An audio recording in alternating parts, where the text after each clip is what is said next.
Now, slavery has a long history.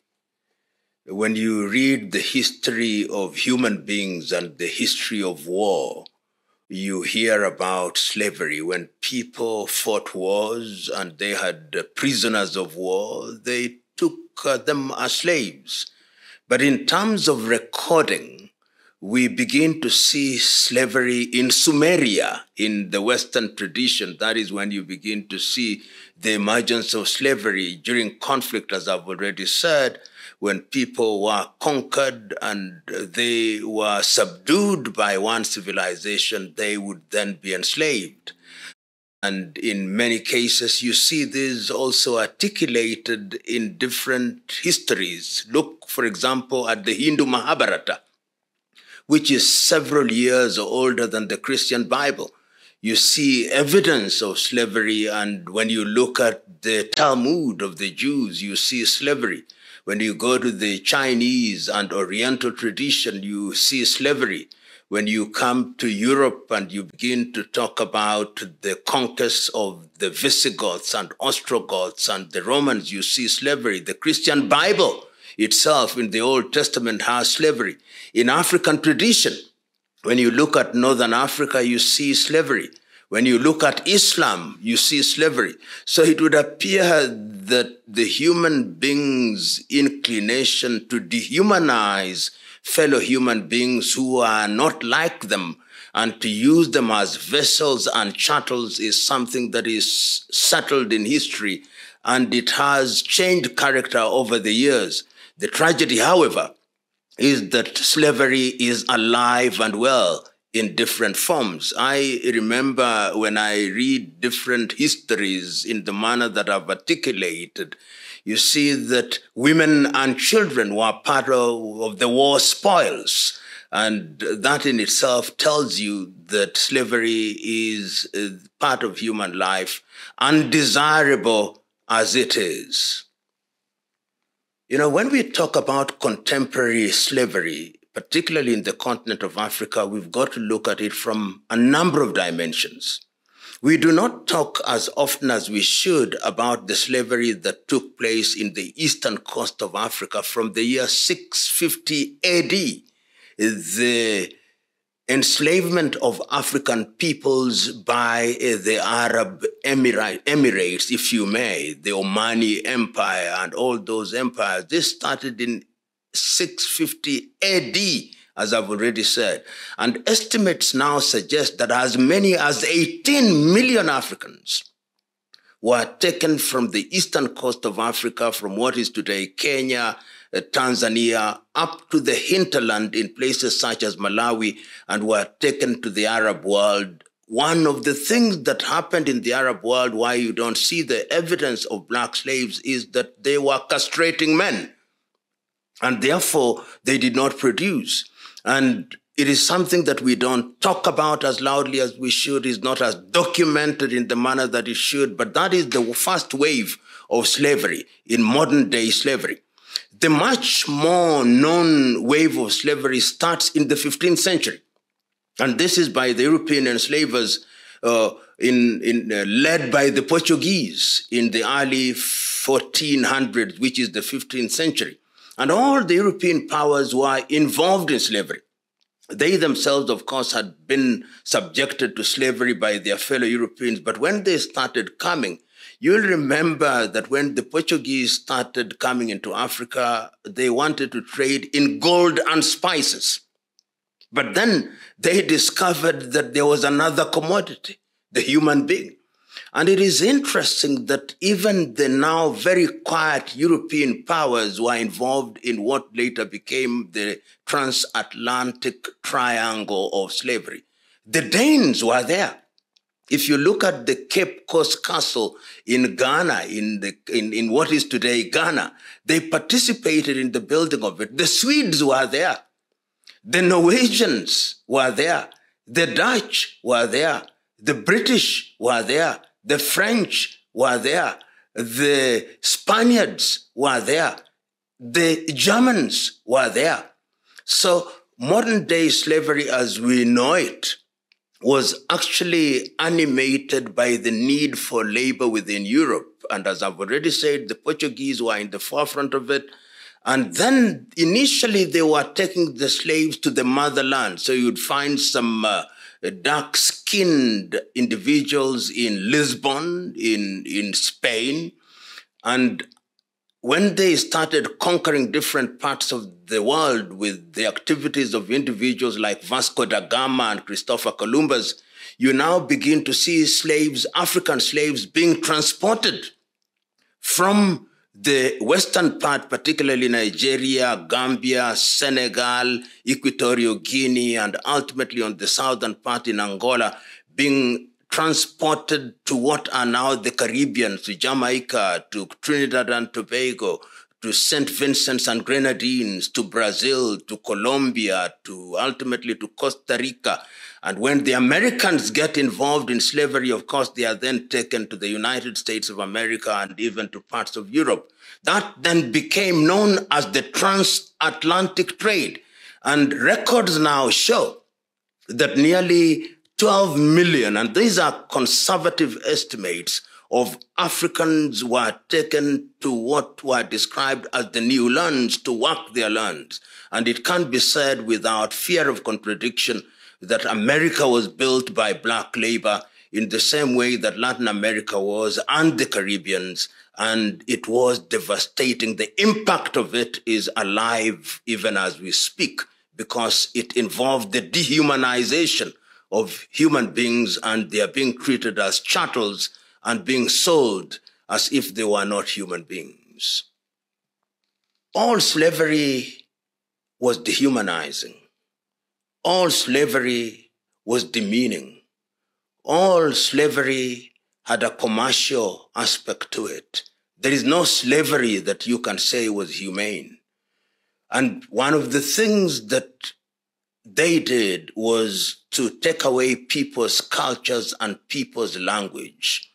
You can say, for example, that in the Arab world, because of the lack of documentation, you don't see the descendants of slaves in the manner that we see it in the United States of America or in the Caribbean. But one can say, for one thing, that what they did was to convert people into chattels, and it made those parts of the world richer. But the Arabs also did something else that the transatlantic slave perhaps did not do as effectively as they did, is that some of them came into the hinterland and married. So you can see the process of Arabization. This is a similarity rather than a difference.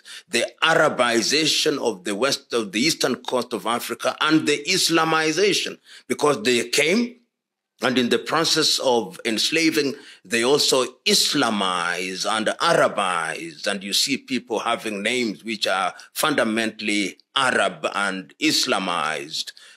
Even the Arab names were Islamized. And then when you go to the transatlantic trade, it was a complete transplantation of the people and the destruction of their culture, so that people lost their languages. If you go to the United States of America, those who went there who are Yorubas, those who are Wolofs, those who are Igbos, or those who are Temne, or those who are Mende, or those who are Ovambo, those who are Ovimbundu, they all lost their culture so that you cannot trace their language. Conversely, the Arabs who came to what we now know as Swahili, which means the coast from which the word Kiswahili is derived, the languages were not lost, but they were Arabized. If you look at Kiswahili, which is fundamentally a Bantu language, you see that there is quite a lot of borrowing from the Arab language. So you can see those differences. But one of the most dangerous things that you see in the slavery in the Arab world was castration of men. This was unprecedented, because in the transatlantic, they wanted the people to breed so that they would have more slaves. But in the Arab world, they simply castrated them. They were eunuchs who worked in the harems of the sultans of the day. That was as cruel as cruelty can be, because they intended to decimate. But on the other hand, they bred them as you breed cows. They bred them as you breed rabbits. only that then they served as labor in their farms and in their households. You know, Christianity played a major part in giving legitimacy to slavery. We say it casually, but remember that the cross came before the flag. When Christianity came, the version of Christianity that was brought to us was a Christianity where you are supposed to turn the other cheek. It was a Christianity where they make reference to Paul's letter to the Romans and say, obey your masters. You slaves, obey your masters as you would the Lord. So you can almost see an attempt to say that slavery is God-ordained. And when they are preaching, whether it's the Catholic Church, they are now all apologizing that they were complicit in slavery.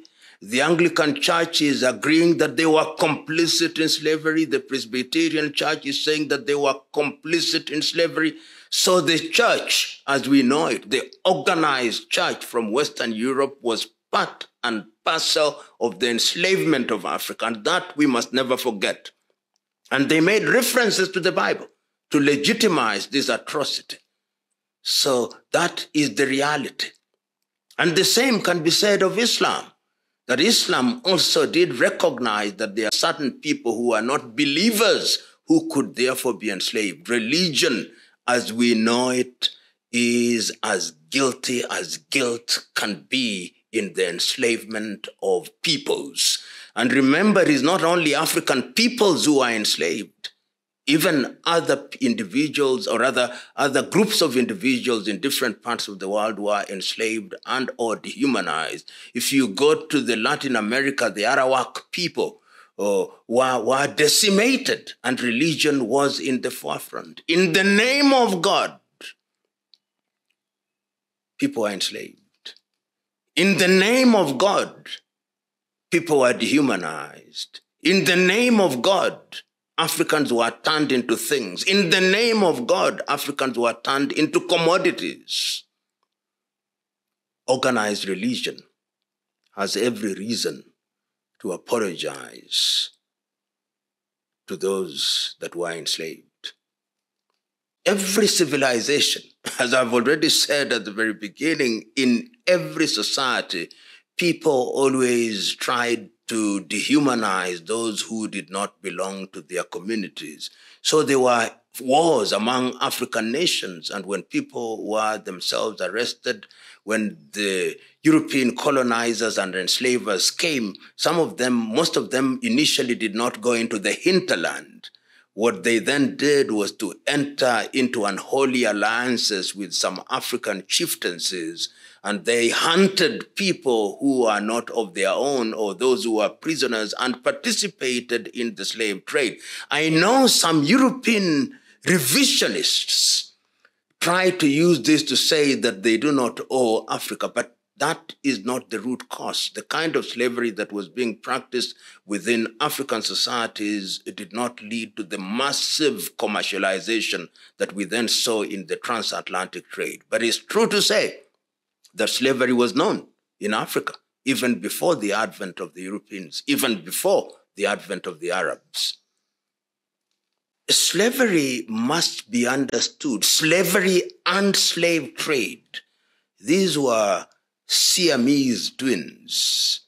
Slavery for its own sake as a punishment to individuals that was captured perhaps did not have as much value as when people started trading in slaves.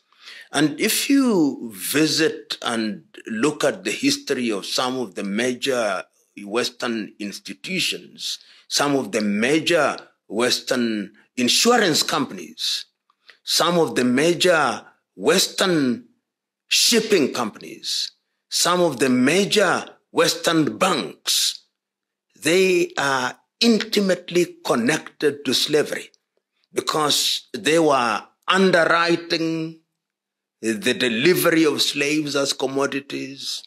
They were receiving money for those who paid to purchase slaves. They were involved in the most lucrative commodity, more lucrative than gold, more lucrative than spices, more lucrative than diamonds. Remember, initially when the interaction between Europe and America started, it was on trade. There was no slavery. When the Portuguese first made their foray into Western Africa in what is now Ghana or what is now Senegal or in the Gambia, they were trading. And this was a relationship that was of equals. But when they discovered that there is a commodity more valuable, this commodity can work, this commodity can deliver, this commodity can reproduce, then they discovered something that they had never known about. And that is how the commercial dimension of slavery took a trajectory that was unprecedented in the world. In what is now the conceptual West, slavery became one of the things that nobody wanted to abolish because so much money was being made out of it. So much wealth was being made out of it. So that even when a country like the United States of America declares her independence in 1776 and fights a civil war, the Civil War is a war where the southern part of the United States, which wants to retain slavery, cannot even begin to imagine that you can abolish slavery. So the commercial dimension of slavery is what we must always look at. Hence, slavery and slave trade. And if we are talking in conservative terms, I think slavery was a multi-trillion-dollar industry if we dollar denominate it in modern day economics. If you look at the history of human civilization, even in the context of slavery, even before the Europeans came to Africa to enslave Africans, they were enslaving themselves. If you look at the history of the Visigoths and the Ostrogoths and how the British were enslaved by the Romans and how the Romans themselves were enslaving Greeks. So the history of human civilization has always been some kind of circle. There was a time when Africa was in the ascendance, when it was great architecture in Africa through the pyramids, when the Africans knew about astrophysics amongst the Dogon. They already were studying astronomy. When the Africans knew about what the Europeans borrowed as the Pythagoras theorem, what they borrowed as Euclid's law on science, when they knew about the law of gravity, Africa was in that space. Then that was destroyed, and we know when it was destroyed, when the great walls of Zimbabwe were destroyed, when the walls of Benin were destroyed, when Ile Ife in Yoruba was destroyed, when the libraries in Carthage and Timbuktu were destroyed, when the pyramids were sacked. We know that. Then it shifted. If you go to the civilization which is articulated very well in the Hindu Mahabharata, when in the Indus Valley, there was great civilization, great science, even nuclear physics was known in that area. Then you go to the Chinese civilization where they even knew about numbers. Then you come to the Arab Islam civilization where we have mathematics and chemistry, when Europeans were still living in caves and eating raw meat. So Europe had its own space, and the European articulation of all these things, which borrowed from all these civilizations, is what we see now. So that societies have always been intertwined, and it would appear civilization moves from one people to the other. And that is how we must understand. And whenever a civilization has reached a certain level, then they lord it over others. And that is how you can see that superior civilizations, superior in their understanding, when they are enjoying success in the science and in the arts, then they believe that everybody else is not civilized and therefore they ought to serve them. And it's in that context that they use religion, they use science, they use all these things to subdue And Europe did that to good effect during the 15th century when their technology was doing better than everybody else, when their science was doing better than everybody else, when their military organization was better than everybody else, and then they subdued those others. But you can see that even that European power is beginning to diminish and other powers are beginning to rise.